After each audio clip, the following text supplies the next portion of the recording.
Serius betul untuk maju? Jabatan nomor 2, yang penting pemuda Indonesia harus memiliki pemikiran, kepribadian, dan jiwa seorang presiden. Oke. Minimal umur 35 tahun, berarti kalau persyaratan umur 3 tahun, 35 tahun sih Ya, lewat lah ya. Ada sejumlah persyaratan di Undang-Undang nomor 42 ini, saya sekedar ingin tes, Farhad memenuhi enggak? 1, bertakwa kepada Tuhan Yang Maha Esa. Iya, bertakwa. Warga negara Indonesia tidak pernah di luar negeri dalam waktu lama. Iya. Tidak pernah mengkhianati negara dan tidak pernah korupsi. Tidak pernah. Tidak pernah. Mampu secara rohani dan jasmani untuk melaksanakan tugas. Insya Allah. Insya Allah.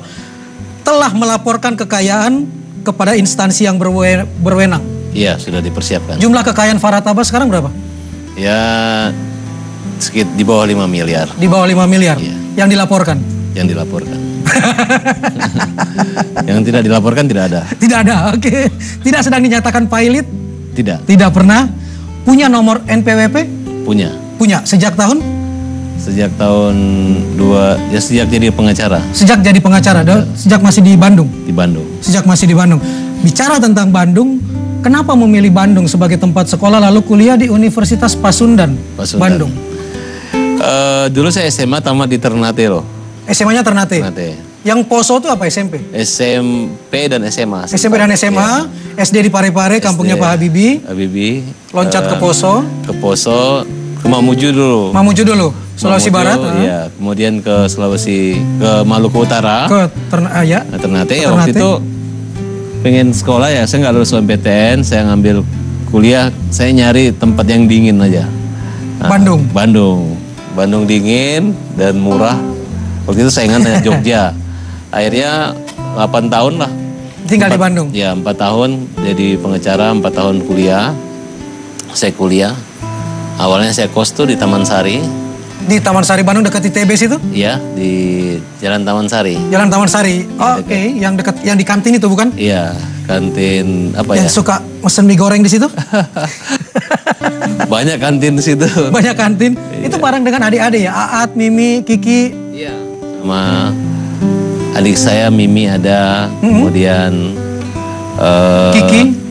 Kiki, iya. Ya, kemudian ya cuman itu aja yang di Bandung. Mereka bimbel, itu mereka lulus. Kiki jadi pegawai di Depdagri. Sekarang di Bandung, kemudian Mimi di Makassar. Sekarang di Makassar. Makassar. Anak kedua dari 7 bersaudara, keluarga besar. Iya. Yang ikut pengacara, ikut jadi sarjana hukum seperti ayahanda, cuma Farhad. Saya ada adik saya jadi hakim. Sekarang di Pelaihari dinas. Ayah Lia, adik saya. Oh, adik. Ayah saya mantan hakim agung, sekarang jadi anggota komisi yudisial. Kemudian adik saya ada yang ngikutin jadi hakim di Pelaihari. Berarti ada 3 orang. Yang sarjana hukum 2 orang. 2 orang, 3 bersama Farhad. 3 master hukum. Oh, oke. Yang sarjana hukum 2 orang, yang magister hukum 1 orang. 3 orang. 3 orang. Waktu kos itu di rumah siapa sih di Bandung? Kos dulu di rumahnya Ibu Tuti. Ibu Tuti. Ya. Makan di dia juga. Ada 2 tempat makan, di tempat Bu Tuti dengan di apa? Taman Sari ya, Warna Sari depan situ. Ya pokoknya ya makan di rumahnya ibu kos. Oke. Makannya di 2 tempat itu. Sering ngutang, Darmaji makan 5 ngaku 1 juga. Sama sekali nggak? Bu sering ngutang nggak?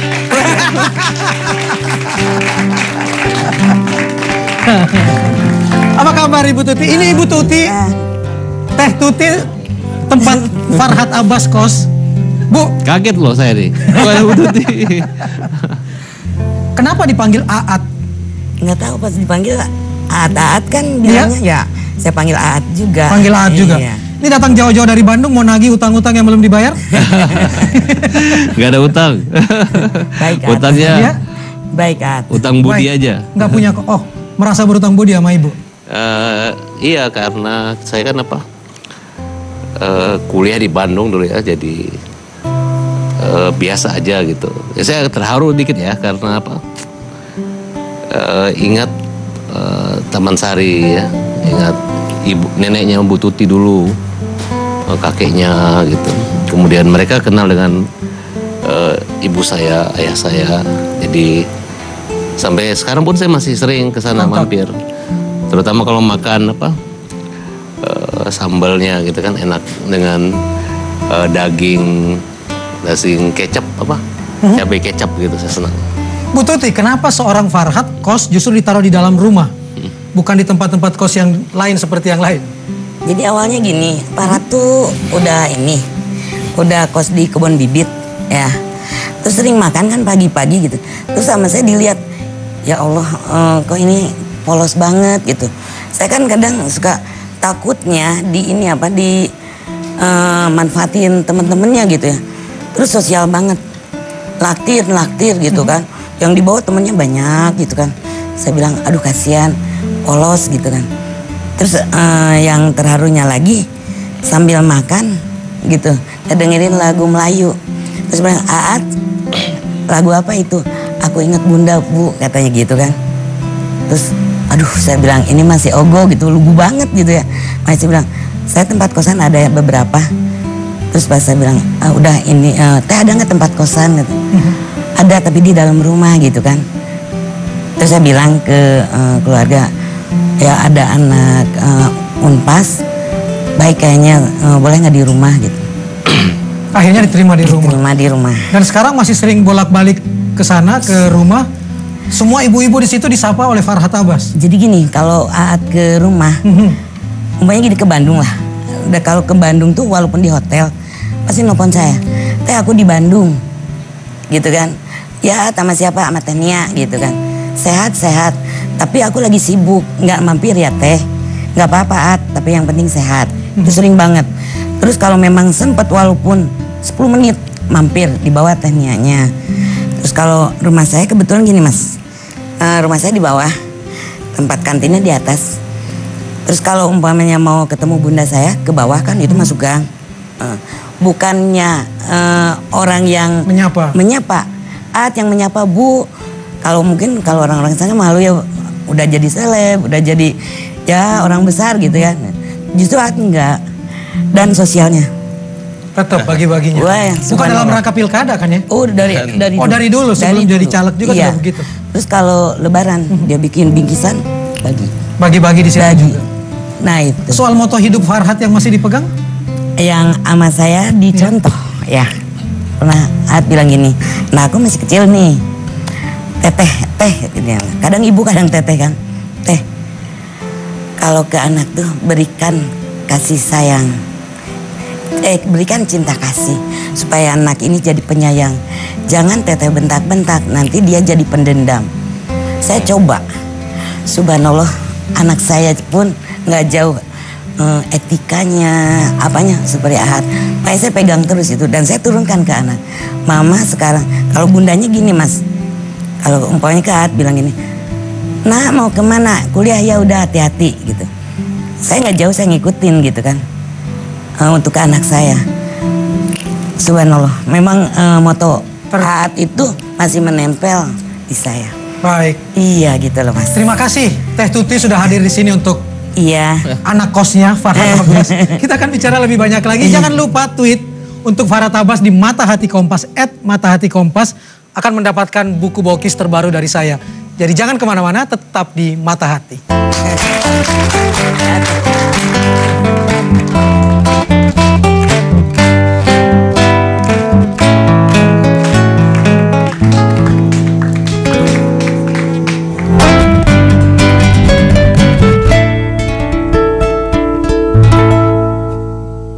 Tubuh. Iya, saya dulu dipanggil Cina Loleng. Cina Loleng itu untuk Bugis ya? Untuk Bugis. Jadi ya maksudnya cuman saya yang putih di antara teman-teman. Di antara teman-teman di Parepare. Ya kita menjemur supaya hitam, nggak hitam-hitam juga. Oh ini dia nih Farhat Abbas waktu kecil, fotonya lihat tuh.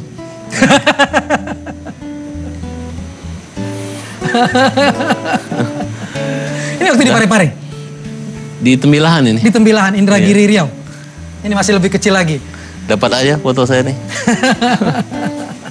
Lalu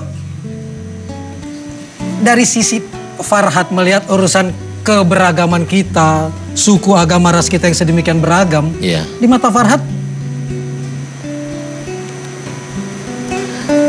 sampai keluar kata-kata seperti kemarin misalnya. Saya nggak semikir sejauh atau mengatakan bahwa Cina itu bukan orang Indonesia. Sebenarnya orang Cina ini marahnya karena dibilang Cina, mereka mau dibilang Tionghoa. Gitu. Nah, jadi pikiran saya itu, saya meluruskan bahwa saya bukan bilang dasar Cina, dasar Ahok. Ya harusnya yang Ahok dimaksudkan secara individu, bukan soal... Saya nggak mengatakan atau menghujat Cina, karena di Poso, di Ternate, di Mamuju, Parepare itu rata-rata teman saya orang Tionghoa semua. Sampai sekarang malah saya dibela oleh mereka-mereka. Mereka bilang itu di Poso atau di Ternate biasa kalau bilang Cina. Dan mereka adalah saudara kita juga, bagian dari kita juga. Nggak ada kita membedakan karena sama. Makan teman belajar, kelompok belajar dulu orang-orang Tionghoa semua. Jadi saya juga kaget gitu. Malah saya bilang, loh kok nggak adil banget ya. Kenapa nggak harusnya dari awal kata maaf, saya nggak usah dilaporin aja. Kenapa nggak, oh Farhat udah minta maaf selesai gitu. Tapi mereka memang, ya mereka memang mungkin menganggap harus dihukum sayanya, ya apa boleh buat lah pikir. Oke. Tadi melihat Teh Tuti ada rasa haru, mau menangis, tapi masa kecil Farhat bukan orang yang suka menangis kan? Bukan, saya bukan orang tidak pernah nangis, tidak pernah ngadu ke orang tua kalau ada apa-apa? Enggak. Cuman saya kaget aja karena ya kan mereka orang-orang sibuk. Orang-orang sibuk yang mau datang secara khusus untuk Farhat? Iya. Dan waktu kecil masih suka ngasih baju ke temennya kalau temennya nggak punya baju? Seragam sobek langsung diganti oleh memakai baju Farhat sampai ibu bingung sendiri? Kalau saya ke rumahnya orang, kalau rumahnya rusak ya saya bantu. Kalau orang yang susah ya. Itu dari kecil seperti itu? Ya, kecil. Saya ingin nanya satu orang lagi tentang sifat dan masa kecil Farhat Abbas. Mangga Bunda masuk.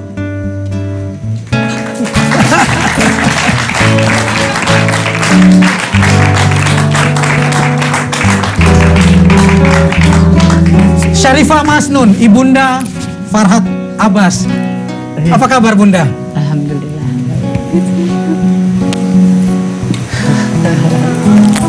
Farhat kecil. Bagaimana sifat Farhat waktu kecil Bunda? Maksudnya kecil sesudah umur 4 tahun atau mulai dari balita? Iya. Maksudnya yang dimaksudkan kecil tuh sejak lahir gitu ya? Iya.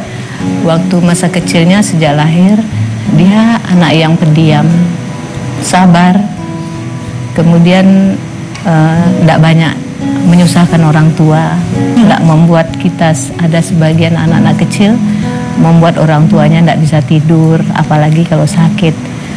Dia ini seorang anak yang sabar, sedangkan tidak sakit aja sabar, apalagi kalau sakit lebih sabar lagi. Kemudian mulai makin hari makin besar ya, sampai kira-kira umur 4 tahun dia masuk TK, ya udah mulai banyak berteman, ya dia ini ya aktif sekali, kreatif. Masuk paskibraka segala itu? Itu sudah SMA. Setelah SMA. Jadi kenapa Farhat sampai menangis hari ini? Itu sebenarnya bukan masalah lain. Apa?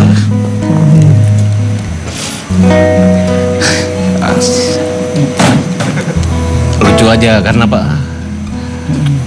Saya udah lama gak ketemu Bunda loh. Harusnya hari ini saya ketemu gitu.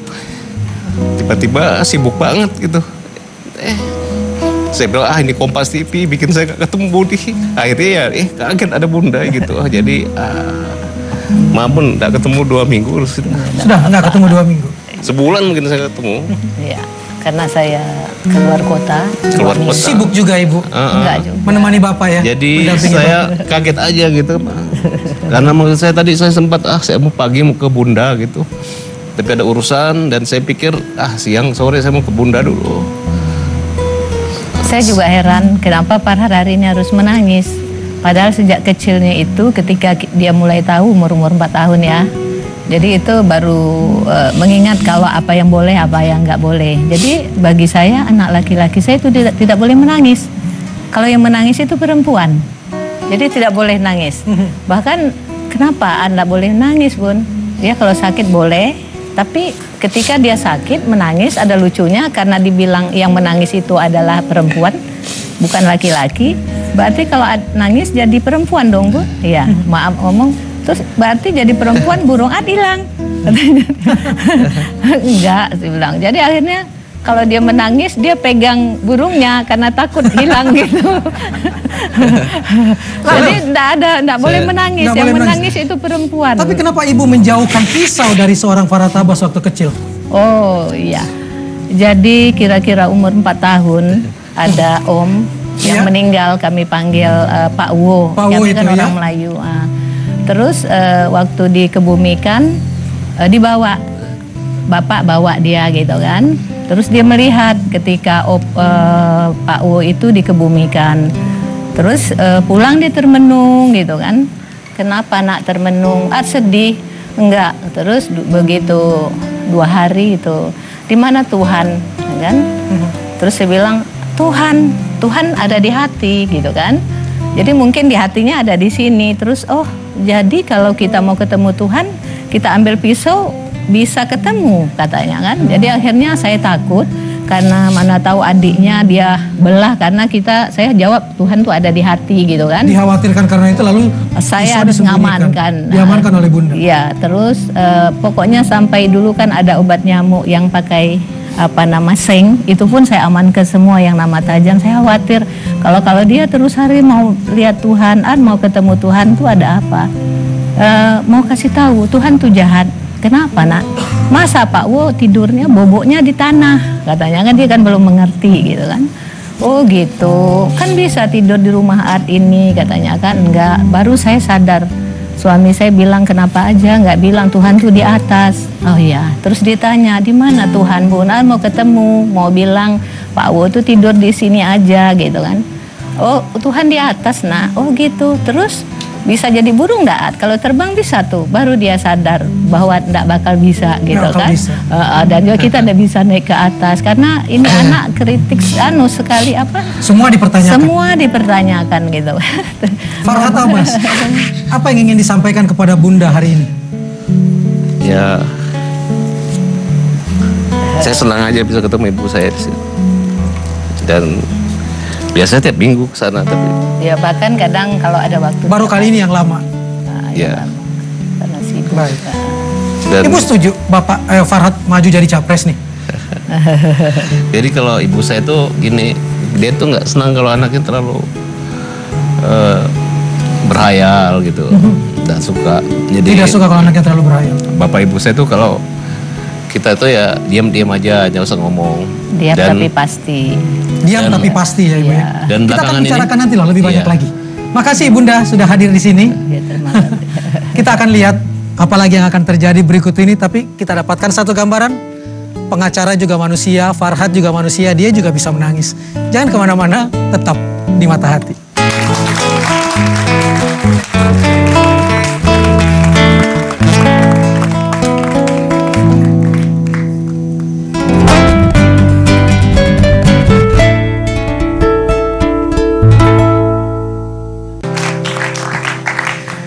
Itu tadi lagu Mantan ciptaan Farhad Abbas, ya. Mantan kan? Siapa yang menyanyikannya? Angelin ya. Angel Idol juga? Idol. Seangkatan dengan kamu kan? Dia nomor 15, dirimu nomor 13. Oh, masuk di dalam 20 besar. Baik. Dirimu juga mantan anak Poso bukan? Poso. SMP atau SMA? SMP 2 Poso dan SMA 1 Poso. Pernah mau ditawarin jadi Bupati Poso juga atau anggota DPRD Poso saat itu? Enggak, belum. Belum pernah. Oke, kita akan uji salah satu warga dari Poso saat ini. Saya akan terima telepon dari Poso langsung. Halo? Halo? Halo? Halo? Ya. Halo? Selamat sore. Halo, selamat sore. Ini dari Poso langsung? Iya, di Poso. Ya. Sore. Setuju Farhad jadi caleg di Poso sana? Setuju. Iya. Kenapa kamu setuju? Karena Farhad itu setuju. Oh, setuju. Karena dia muda, smart, and sensasional. Wow, gitu. Tapi waktu kecil cerita dengan Ronald gimana tuh? Yang mau berantem? Oh, cerita sama Rona. Iya. Farhat kan lagi buat ajang Ratu Kacamata. Oh, Raja Kacamata, oke. Raja dan Ratu Kacamata. Iya. Kebetulan si Ronald itu ternyata juara tapi belum diumumkan. Pas sudah diumumkan, pas sudah pengumumannya, ternyata Ronaldnya namanya nggak juara. Jadi Ronald marah sama Farhat. Farhat dikejar-kejar. Iya, dikejar. Masih ingat nggak ini Farhat? Iya, ini suara Pau ya? Betul, ini Pau. Apa kabar Pau? Tadi baru saya mau kabarin nonton saya di apa? Di Kompas. Di Kompas, iya. Ini Pau, sahabat Farhat. Apa enaknya dapat undian? Pau? Ya. Pau? Apa enaknya dapat undian 5 juta dari Farhat waktu ulang tahun? Oh, undiannya saya senang sekali, surprise banget buat saya. Bisa dapat uang 5 juta dari Farhat ya? Iya, tanggal 22 Juni tahun lalu. Pas Farhat umur 34 tahun? 35 tahun? Iya. Baik. Terima kasih Pau sudah menelpon kemari. Iya. Sukses selalu buat teman kami. Salam buat Farhat Abbas dari orang Poso. Salam Poso, Pau. Iya. Ada komentar tentang orang Poso satu ini? Iya, Pau ini dulu suaminya sahabat saya. Iya. Waktu berantem dengan Onal itu dulu saya ketua panitia Raja Ratu Kacamata. Kemudian dia ikut final gitu. Tapi pada saat masuk di final itu, panitianya nggak manggil dia. Padahal orang tuanya udah beli baju baru, sudah nganter gitu. Tiba-tiba dia nggak dipanggil sampai pengumuman juara. Dia marah, dibilang saya ngerjain. Ketua panitia ngerjain. Pernah juga mau berantem? Waktu itu mau diberantem, yang bela mantan suami almarhum. Oh, ini. Nah, jadi saya bersahabat baik. Ya kemarin anaknya ini Pau ini saya usahain lobby untuk bagaimana jadi paskibraka nasional lolos. Alhamdulillah, jadi kami sampai sekarang hubungan yang bagus. Masih berhubungan baik. Iya. Tapi juga pernah berantem karena membela seorang guru, bukan dirimu? Lupa saya. Lupa. Saya panggil orangnya sekaligus hari ini. Seorang guru langsung datang dari Poso untuk Farhat.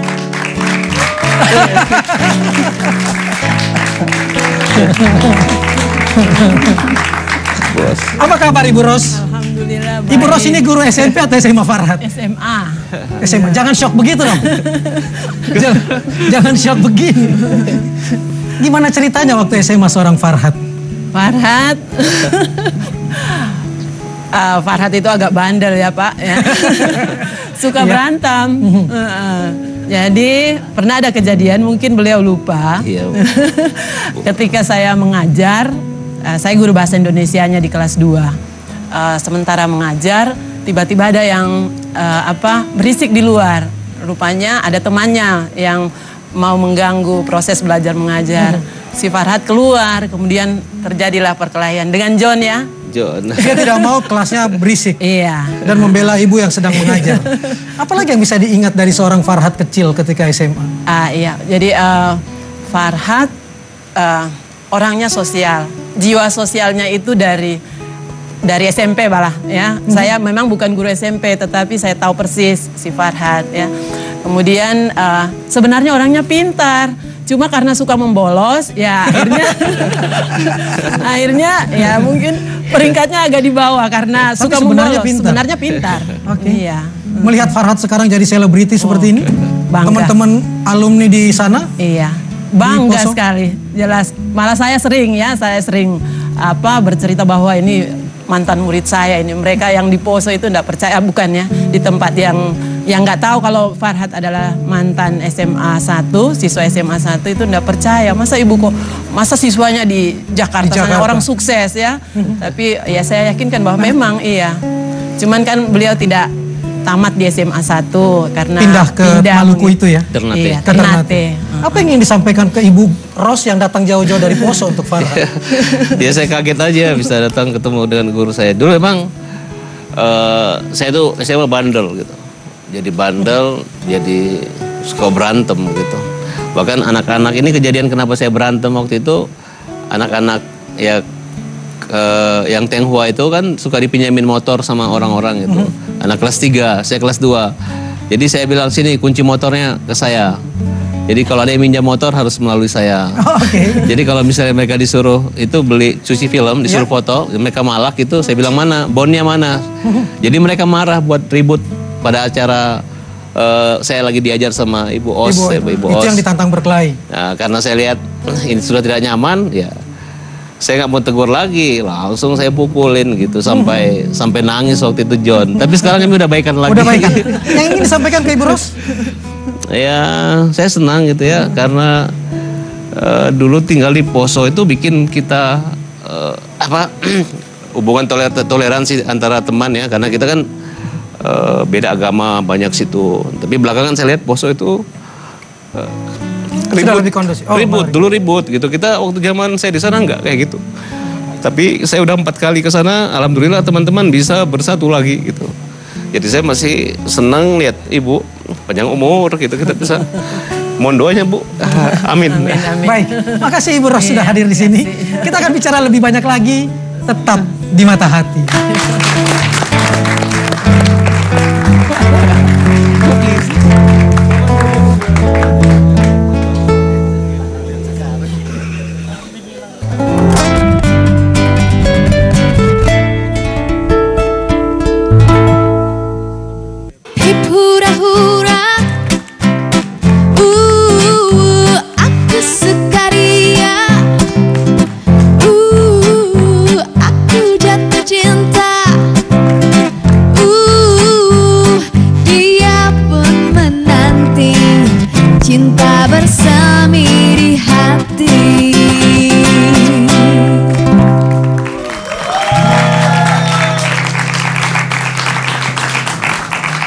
Di antara teman-teman yang mengirim komentar lewat Twitter akan mendapatkan bokis 2 terbaru dari saya yang baru akan saya launching. Kenapa Farhat hari sedemikian melo menangis terus dari tadi? Biasanya kita lihat sosok yang tegar yang oleh kata Ibu tidak pernah menangis. Ya pertama saya habis sakit demam ya, jadi fisiknya nggak terlalu itu gitu. Yang kedua memang hari ini saya sibuk banget gitu. Saking sibuknya itu saya bilang waduh, saya harusnya jadwal ketemu ibu saya gitu. Tiba-tiba ketemu di sini. Padahal saya bilang wah ini Kompas TV nih hampir kalau mau dibatalin ketemu Mas Maman nih, nggak mungkin saya batalin tuh. Tapi saya bilang wah pokoknya besok pagi saya harus ketemu ayah ibu saya dulu gitu. Tiba-tiba ketemu ibu saya gitu. Terus ketemu guru Ibu Os. Terus ya saya pikir ya, karena saya pikir tidak ada acara gini, hanya nyanyi-nyanyi aja, nyanyi goyang pocong gitu. Jadi jangan artikan nangis saya dicengeng, ibu saya kan kaget, dia bilang kamu nggak pernah nangis, kenapa nangis gitu. Ya, ini hanya ungkapan aja, hanya apa? Banyak pikiran beban saya buat Indonesia, jadi anggap aja itu akumulasi lah kira-kira bahwa saya nangis bukan karena pembawaan saya cengeng, tapi saya senang gitu. Bertemu dengan ibu di sini, dengan guru, senang dengan teman-teman sekolah. Karena saya kan masih sering berkunjung ke tempat sekolah, kecuali Ternate yang belum. Kalau Poso masih. Masih. Mamujus masih, saya masih. Masih didatangin? Saya datangin. Oke. Apa yang ingin disampaikan lagi seorang Farhat yang di mata banyak orang penuh kontroversi, tapi tetap lempeng aja ke depan melihat cita-citanya? Apa ya, kalau di keluarga kami nggak nonjol-nonjol kita, nggak ada yang menonjolkan diri, makanya saya kaget ibu saya mau datang gitu, kan apa jarang gitu, ibu saya kan nggak pernah masuk infotainment, nggak pernah. Untuk pertama kali baru datang hari ini? Iya, mungkin baru pertama kali. Makasih Bunda. Iya. Dan saya kan nggak terlalu terbuka dengan keluarga saya, hanya orang tahu ayah saya hakim agung. Sekarang di Komisi Justisi? Iya, Komisi Judisial. Dan orang yang tahu saya mah Nia artis kan. Dan saya jarang melibatkan keluarga. Tapi malam hari ini ya Bunda datang, kaget aja saya. Baik. Supaya tidak menangis lagi, saya ingin menantang Farhat Abbas tentang sesuatu. Siapa yang mau nantang Farhat Abbas hari ini? Weh, ada yang mau datang menantang Farhat. Saya mau nantang. Mau ngapain? Mau nantang Mas Farhat. Ngapain? Nyanyi dong. Nyanyi lagu apa? Goyang pocong. Goyang pocong. Ini pocongnya segini. Mas Maman, saya senang loh. Kenapa ya?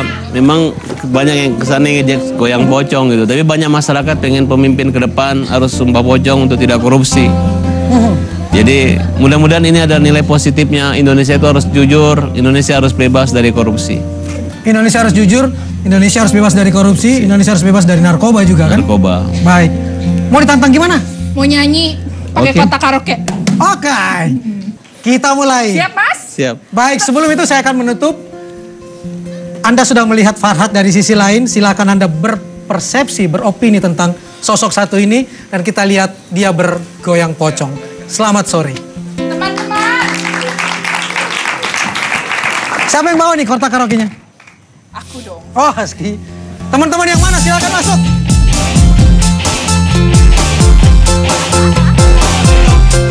Berdiri semua dong.